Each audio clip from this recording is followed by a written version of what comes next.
Hey, what's up everybody? Ramey here, otherwise known as Dr. Ray, and today in this video I want to look at the job outlook prospects from the Bureau of Labor Statistics on our field of instructional design, or whatever you want to call it, learning experience designer, learning engineering, educational technology, whatever the flavor of the learning sciences, whatever flavor term you're using for our field of the month.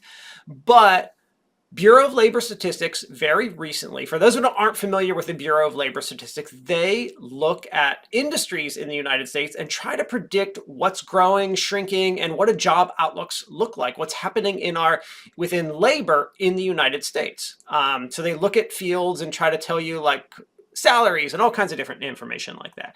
They very recently, actually in August 29th, 2024, released their most recent predictions for the next decade from 2023 to 2033. And they have our field in there, which is kind of interesting. So I took a look at the data. I find it fascinating. I took a look at a few other fields. I want to show you guys the data. I want to talk about our field and other fields, kind of what they predict. And yeah, let's kind of dig in. Before I do that, I should talk about the accuracy of this data from the Bureau of Labor Statistics. Obviously, no one can predict the future. If someone could predict the future, they would be extremely wealthy because they can predict the stock market. But as you watch stock market shows, no one can really predict. But the Bureau of Labor Statistics look at trends, looks at lots of data, crunches numbers, and tries to make it as accurate as possible. So this is a nice indicator of what's going to happen. Is it 100%? No, of course not. So take it with a grain of salt, but it's still very interesting to see how they predict our field moving along in the next decade and what they predict is going to happen, even with the advent of like AI and stuff. Like, what do they think is going to happen to our field? So let's get in and take a look, right? So if you go to the Bureau of Labor website and you start searching for our field, you can search everything like e-learning developer, e-learning specialist, instructional designer, all the terms that relate to our field. You're going to come up with the same thing every single time, and that's training and development specialist. That's what they call our field, and I will click on it, training and development specialist, and I will immediately click on the what they do. And if you look at this description, it's basically like a very generic job description of what an instructional designer could do, like assess training needs through surveys, design and create training manuals, online modules, and course materials. Like, it's an instructional designer. So this is what they call us, training and development specialists, which makes sense. Like, we have training and development we have learning and development, training and development departments in the company. So this is what the government chose to call us. Whether you like it or not, it doesn't matter. This is what they call us. No matter what you type in, this will come up for what we do. They mention instructional design in here as well. So yeah, it's kind of cool. So we can look at the pay, because that's like the big thing that's super cool, but let's get to it. All right. So let's start out with the median pay. So they suggest that the median pay for a training and development specialist is $64,000 per year. As someone who lives in a low to medium cost of living state, who graduates students, because I'm in a master's program, and sees their job salaries every year, I can tell you that's on the low end, because my state is on the low end, and my students are typically starting in the 70s with a master's degree. So maybe they're just assuming our field in general and looking at people with bachelor's degrees. But in general, my students with a master's degree are starting about 10 grand more than that. And they have for the last like several years. It's not a new thing. They still are, as of November 2024 start. I'm getting students who are graduating this semester with those kind of salaries. So that's a little low end. If you look at like the e-learning guild salaries in our field per year, they're going to be about 10 to 15 grand more than that too. But anyway, this is what the Bureau of Labor Statistics has as our salary. Okay. And you don't know like how many people they're necessarily, everyone they're getting this from. So, but that's what they have. And I don't think it's terrible. I think it is what it is. Like, they have that there. All right. So what they also have is a bunch of other stuff. Like, they have like, what do we do, how to become one, but what they have is this job outlook, which is actually pretty cool. So if we look at the job outlook, so this is what is interesting. We see training and development specialists, our code, our current employment, our projected employment change in percent. So they're predicting in the next decade there's going to be a 12% growth in our field, which they summarize. So what they do, they have this like subjective rating based on the percentage, whether it's like slower, declining, faster, normal. Their subjective description of us is much faster than average, which I think is pretty cool. I'm glad they're showing growth. I think that's just neat. Like it's cool data, and it's much faster than average compared to other fields. Like that's pretty cool. And that's taking into account things that they're projecting, like AI and other things. They are projecting our field growing, and that makes sense when I think about like our field and all the things that educational technology encompasses and how that's going to grow over the next decade, because it really, really is. And okay, so they are showing some growth. All right. Next, we get into another thing called instructional coordinators. Instructional coordinators are how the Bureau of Labor Statistics describes an instructional designer or someone in CNI going into a K-12 school district and being like their instructional technology specialist. This is their term, instructional coordinator. They have a higher salary per year. They also require a master's degree, which is pretty typical. They do require a master's degree for a lot of the instructional coordinator positions, at least in my state. Every state's going to be different. As far as K-12 growth, instructional coordinators, only 2% growth in the next decade from current numbers. And they're projecting that as slower than average. I would agree with that because we are going to have less kids in school over the next decade. There is a cliff coming of students who are going to be graduating high school. There's less students coming down the pipeline. So anything in K-12 should be stagnated pretty much over the next decade. So this makes a lot of sense. Then they have one other field that is also ours, and that is training development managers. So they break us up into training development specialists and training development managers. And I think that could be where some of like that you see the e-learning guild, like average salary closer to like 80 grand, why that's like that and why this is separated a little bit, because we have a pretty big separation here. So for example, the median pay for a training and development manager is double what they have for the specialists. It's literally $125,000. And I would say that that's even on the low end for training and development managers.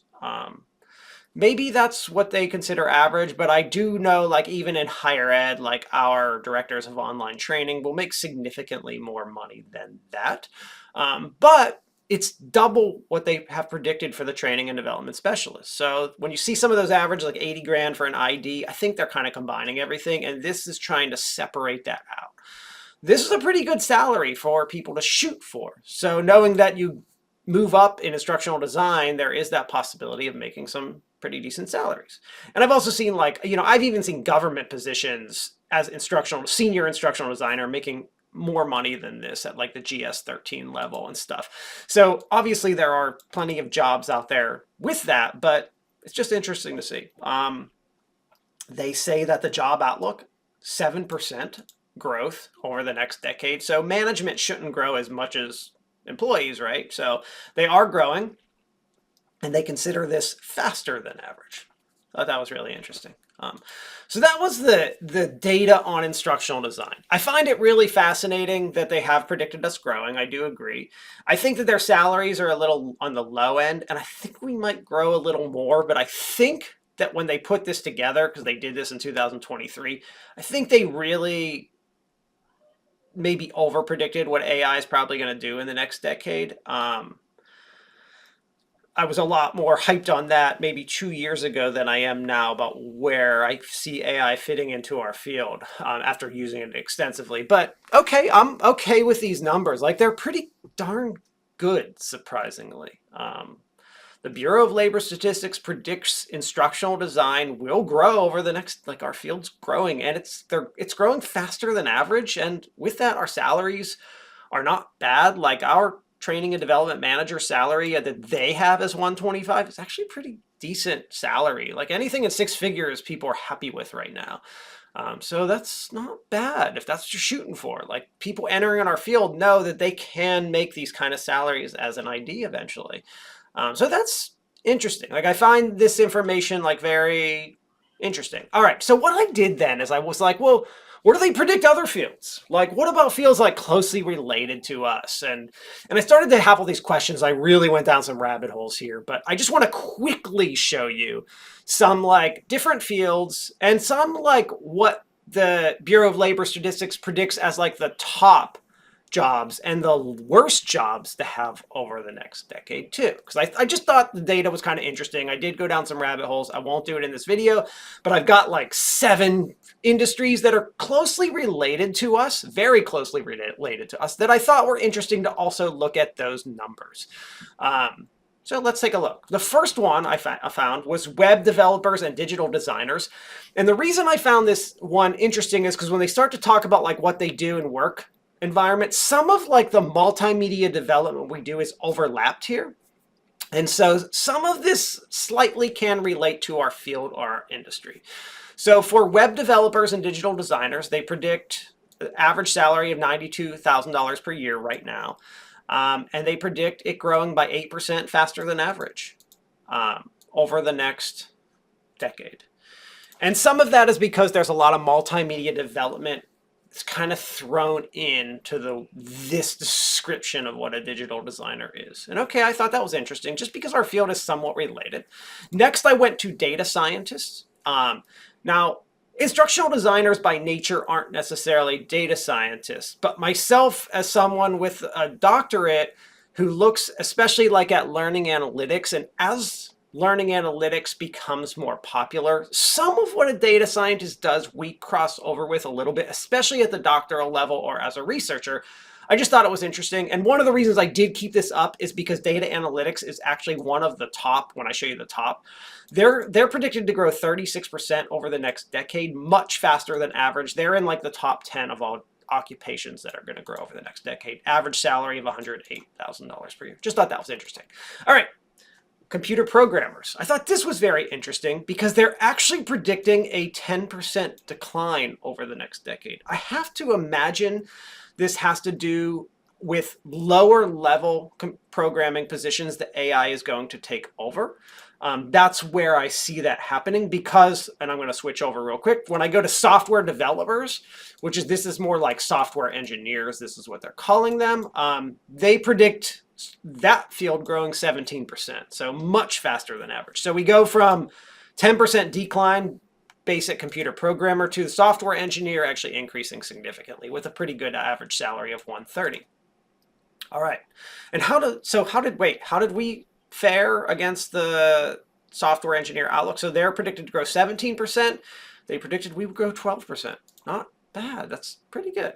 All right, and I know there's like problems with tech right now having layoffs, but that's like we're a roller coaster of what's happening. So we're looking at projected outlooks over 10 years, not immediately right this second. All right, next thing I found was special effects artists and animators. And I brought this on there also because similar to that web development, there was like some crossover in multimedia development. Thought it was somewhat related, just wanted to put it up here.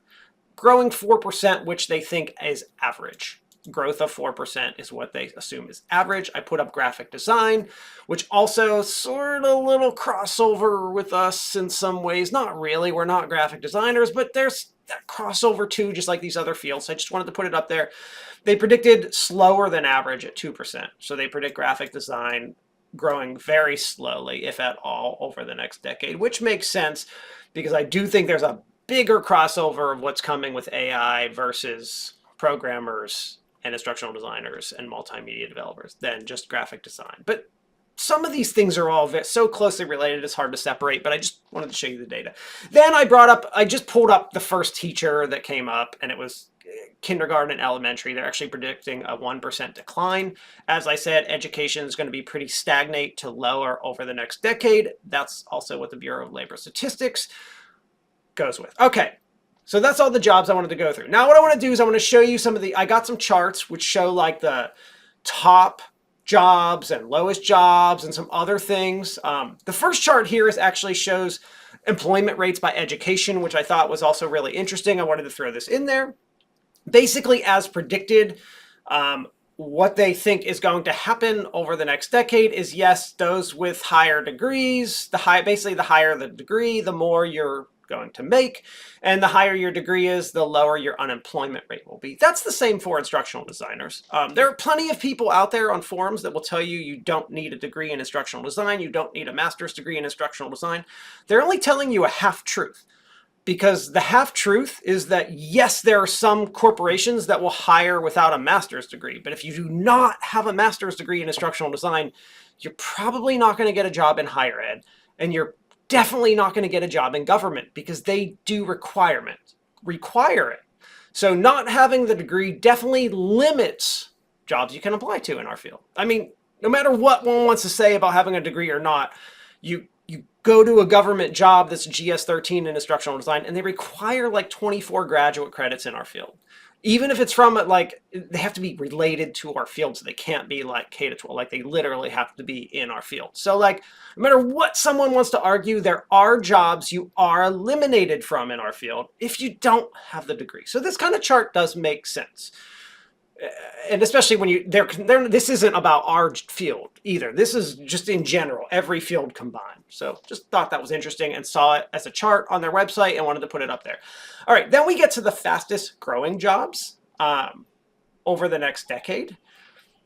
And I'm not going to go through all these. Some of them are like wind service technique. I mean, they're totally not related to our field, but interesting. Notice data scientist, which there is that relationship to our field in some ways, especially at the doctoral level. There's 100% relationship with. Like, we're very, like, what you learn as a PhD is how to crunch data and run research studies. So very much related. The top 4 jobs. Information security analyst. I'm just going to look computer and information research scientist. And you can see the numbers. Like, so they predicted us, just to go back, at 12% growth. Fastest growing jobs, you know, the top like 15 jobs are 19%. So we're actually pretty high up there. As far as an industry goes, like, I wish I could find a list of like the top 100. These are the top like 15 or 20 jobs. So we're that's pretty impressive when you see like the list of the top 20 and the lowest is the last, like, you know, 1, 2, 3, 4, 7 of these, 6 of these are 19%. We're 12%. We're close to that. Obviously, we're not close to the 60%. So if you want to be the top, go into wind turbine service technician. And then I wanted to take a look at the fastest declining jobs as well, because I just thought it was interesting as someone in our field to see, like, was anything related to us here? Because there's some related to stuff in the top, and is there related in the back? Because this could be bad, right? Like, you want to know that. Really, there's not anything related to us at all. This is all, like, totally stuff not related to what we do at all. The closest thing would be word process. Word process, we're not typists at all. So, like, we're not that. And that's because AI is totally going to be able to do that job. Like roof bolters, telephone operators, switchboard operators, data key entryers, like foundry mold and core maker. I don't even know what a core maker is, but like, these are the kind of jobs that they think are the worst jobs. Telemarketers, don't go into telemarketing, you know. But these are the kind of things that they think are going to be the worst jobs to have. Payroll and timekeeping clerks, bank tellers, door-to-door sales. So, like, none of these are really related to us at all. We have much more in common with some of the fastest growing occupations than the fastest declining occupations. So that's good. I'm trying to look at this from a positive spin too. Like there is some glimmer of hope here. I was pretty happy.